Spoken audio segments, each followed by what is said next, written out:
Bonjour à vous, j'espère que vous allez bien. Je vous fais cette vidéo depuis les bords de rivière. Voilà, je vous mettrai sûrement une photo pour illustrer le bel endroit, le beau lieu à partir duquel je vous fais cette vidéo. Cette vidéo qui est, à part quelques images, plus un audio. Et je me disais ce matin que pour moi ça simplifie vraiment beaucoup les choses de vous faire des audios. Voilà, de me concentrer sur le son, sur le message, plutôt que sur l'image. Alors des photos certes, mais voilà, des images vidéo c'est plus compliqué techniquement pour moi. Donc pour l'instant je pense que pour pouvoir vous faire régulièrement des vidéos, on va dire, je vais vous les faire plutôt en audio. Voilà, c'est ce que je me disais ce matin. Voilà, donc je vais rentrer dans le vif du sujet de cette vidéo, que je vais intituler Paix intérieure ou peur au ventre. Voilà, donc au moment où je vous parle, il y a un joli héron blanc qui passe au-dessus de ma tête. Voilà, magnifique. Super. Voilà, donc pour vous expliquer ce qui m'a donné envie de faire cette vidéo, je me suis réveillée ce matin avec beaucoup de paix intérieure, vraiment énormément de paix qui était là. Et j'ai goûté au bien-être de cette paix, je me suis délectée de ça. Et c'est vrai que depuis quelques jours, je suis particulièrement en train de relâcher certaines tensions en moi et j'avais envie de vous parler de ça. Donc cette vidéo que je vais appeler Paix intérieure ou peur au ventre. C'est en lien avec des choses que j'ai identifiées récemment chez moi. Donc c'est un petit peu une vidéo témoignage. En même temps, je suis persuadée que ça concernera certains d'entre vous. Peut-être même beaucoup d'entre vous. Donc je vous explique un peu ce qui s'est déroulé pour moi. Il y a quelques jours, en méditant, j'ai ressenti que j'avais une peur au niveau du ventre, enfin plutôt une tension en fait. C'était une tension, c'était voilà, quelque chose de pas très agréable. Quand on a une tension, on sent qu'on n'est pas détendu, on n'est pas relâché, on n'est pas voilà, complètement à son aise. Donc je sentais bien cette tension au niveau de mon ventre. Et je me suis dit, bon ok, on va aller voir qu'est-ce qui se passe avec ça. On va aller voir ce que ça vient de dire, quoi. Et donc, voilà, je vais me remettre aussi dans cet état d'être, dans les messages qui sont venus en lien avec ça, en vous le partageant. Et j'ai vraiment senti que cette tension à l'intérieur de mon ventre était d'abord une tension qui était là depuis fort longtemps. Certainement voilà, aussi au niveau de ma famille, mes ancêtres, enfin etc. J'ai senti que c'était quelque chose de très, très ancien et qui avait été présente, une tension qui avait été présente une bonne partie de ma vie, peut-être même toute ma vie. Et cette tension dans mon ventre, j'ai identifié que c'était une peur, la peur au ventre en fait, la peur par rapport à l'avenir. Voilà.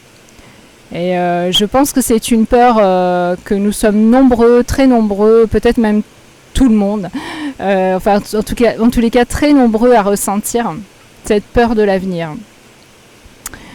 Et donc voilà, je vais essayer de démanteler un petit peu ça, voilà, d'évoquer ce qui va avec ça, parce que c'est pas du tout anodin cette peur de l'avenir. Et c'est vrai que dans notre société, cette peur de l'avenir, on a tendance à y donner certaines réponses.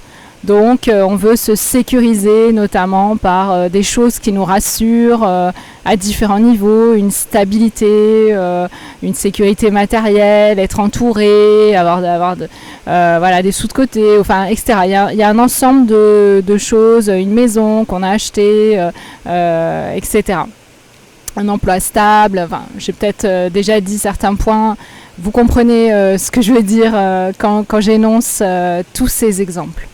Tous ces exemples qui traduisent en fait j'ai peur de l'avenir, j'ai peur, je parle de moi mais je parle de vous, je parle de tout le monde, donc j'ai peur de l'avenir Et donc, je veux me rassurer par certaines circonstances extérieures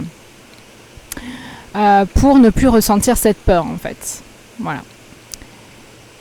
Donc déjà, c'est intéressant de rester avec ça, de se détendre avec ça et de conscientiser ce que nous faisons quand nous avons peur, en fait. Ce que nous faisons, nous cherchons souvent en premier des réassurances extérieures. Voilà. Donc, il n'y a rien de mal avec ça, sauf si ça nous amène à beaucoup d'efforts, beaucoup de sacrifices, etc. pour ces réassurances extérieures. Et aussi, le problème de ça, c'est qu'on se rend compte que ces réassurances ne sont en général que temporaires. Et il suffit qu'il y ait un changement dans quelque chose qui nous rassurait, un pilier de notre existence qui était censé nous donner toute la sécurité recherchée.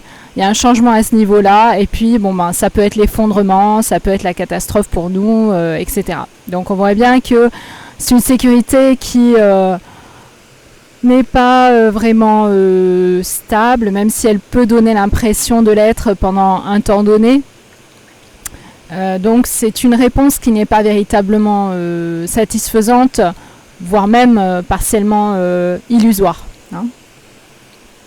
Ok. Donc ça m'amène à évoquer la chose suivante. Qu'est-ce qui si c'est pas ça la solution, hein, qu'est-ce qui peut faire lâcher cette peur au ventre, cette peur de l'avenir, hein. Donc visiblement c'est autre chose, c'est une autre piste, hein, que celle-là qui est à explorer, à cultiver.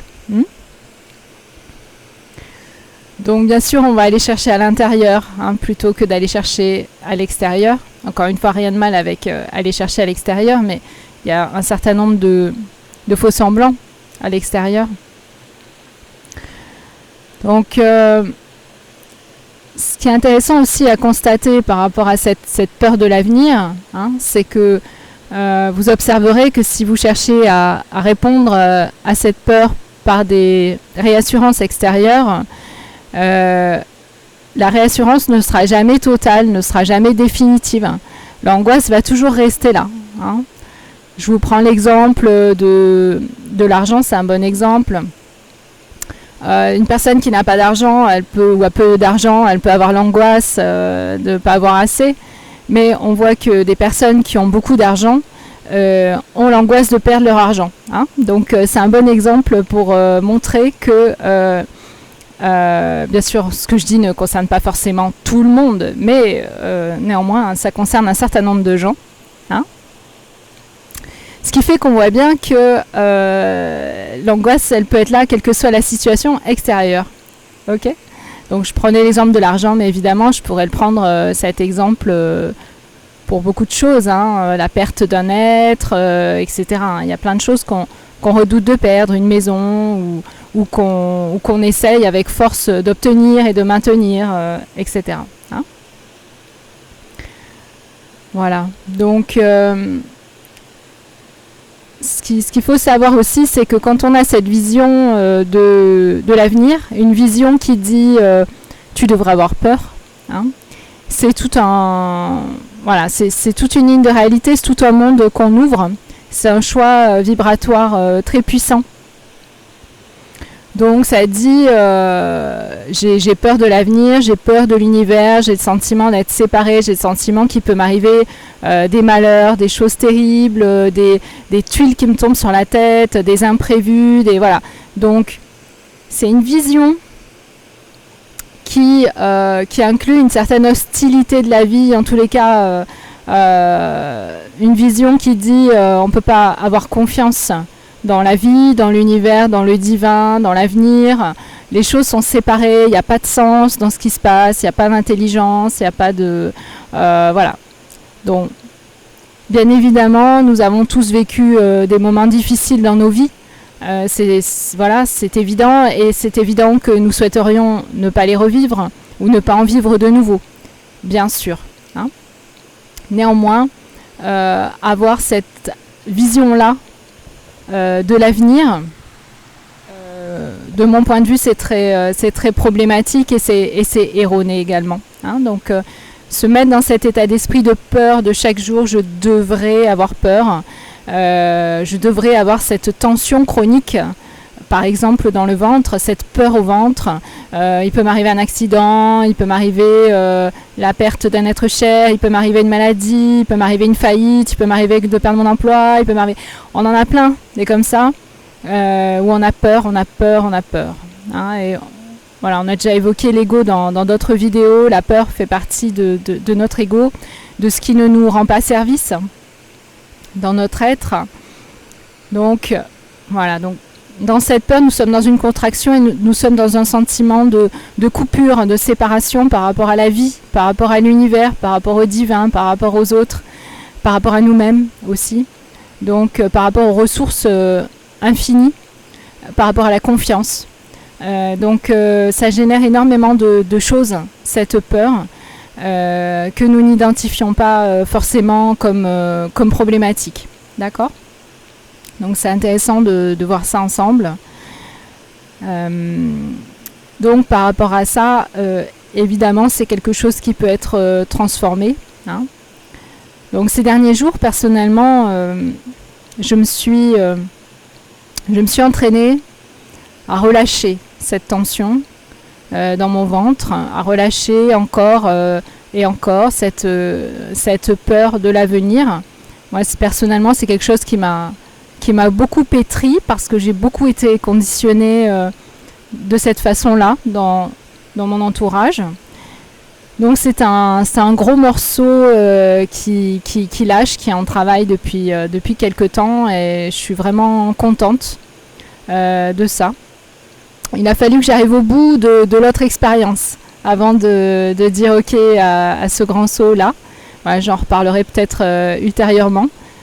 Mais il a fallu que j'arrive au bout de ma croyance dans le fait que essayer de contrôler les situations extérieures pouvait marcher. Hein. Donc je suis allée au bout et maintenant je sais que ça ne peut pas marcher pour moi. Hein.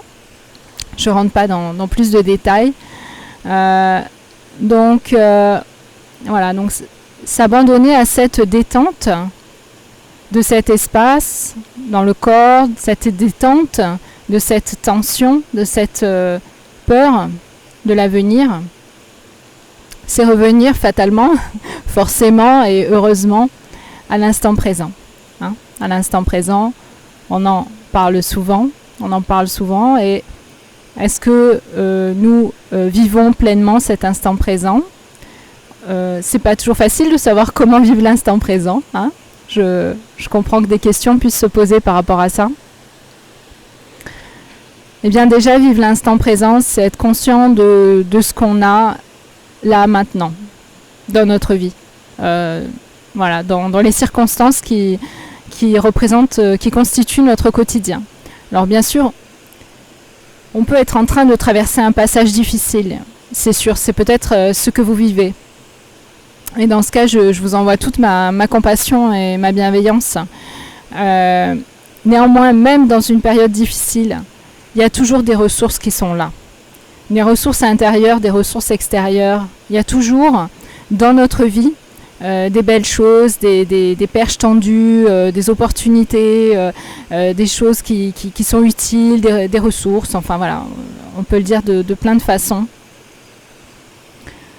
Donc, comment au quotidien je suis vraiment consciente des ressources qui sont là, du bien-être qui peut être là, ne serait-ce qu'au moins sur certains aspects. Hein. On a tous au moins certains domaines de vie, certains aspects de notre être, de notre corps qui sont en bonne forme, en bonne énergie, dans des bonnes circonstances, etc. Hein. Donc comment je me concentre là-dessus en fait. Je porte mon attention là-dessus et je me détends. Je me détends avec le présent. J'apprends à me détendre si c'est difficile pour moi, à m'installer dans la confiance, hein, plutôt que projeter de la peur pour l'avenir, plutôt que d'être polarisé sur l'avenir et ce qui pourrait m'arriver dans l'avenir. Hein. Et c'est vraiment un switch important. C'est pas forcément quelque chose voilà, qu'on peut faire dans 5 minutes, en 5 minutes pardon, et de façon durable. C'est vraiment quelque chose, c'est vraiment un switch pour que ça s'installe au quotidien. Pour que cette tension, qui peut être devenue chronique, hein, comme dans mon cas, je vous l'expliquais, puisse lâcher totalement, lâcher de façon chronique en fait. Voilà. Pour vivre dans autre chose. Voilà, c'est une autre porte, c'est un autre rapport à la vie qui s'ouvre, qui se dévoile, qui se révèle. Et ce choix-là est vraiment majeur. Donc un choix de profiter de l'instant présent, j'ai envie de dire. Ça me fait un peu penser à la cigale et la fourmi. Mais il y avait un côté moralisateur dans cette fable que je ne valide pas.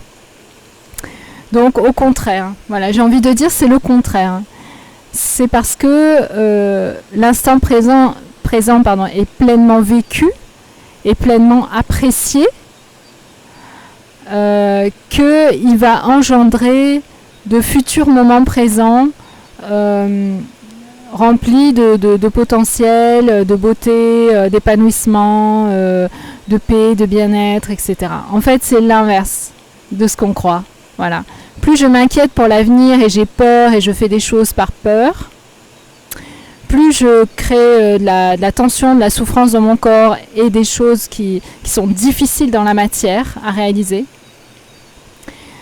plus je suis dans le bien-être de l'instant présent, le fait de ressentir le plaisir, la joie, la détente dans cet instant présent, plus je me génère un avenir serein, paisible, agréable, voilà, facile à vivre, en fait, fluide. Voilà. Donc, j'avais envie de vous partager tout ça aujourd'hui. J'espère que ce message vous apportera beaucoup de choses pour la suite, pour vous. J'avais envie aussi de vous parler d'une méditation que j'ai enregistrée qui s'appelle 11 clés pour vibrer la paix, qui est complètement en lien avec ce que nous partageons dans cette vidéo aujourd'hui, ce que je partage. Donc cette méditation dure 1 heure. Voilà, donc si vous êtes intéressé pour vous procurer cette méditation, je demande une participation de 10 € pour que je vous envoie cette méditation, ce fichier. En fait, c'est un lien YouTube, voilà, vers une vidéo non répertoriée. Voilà. Et donc je mettrai les informations dans la barre de description de cette vidéo. Hein.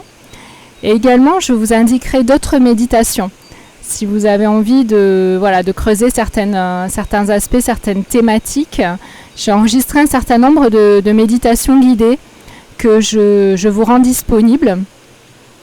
Donc, par exemple, il y a une méditation qui s'appelle « S'aimer soi-même ». Il y en a une autre qui concerne la guérison des blessures émotionnelles, qui s'appelle « Le cocon de plumes blanches ».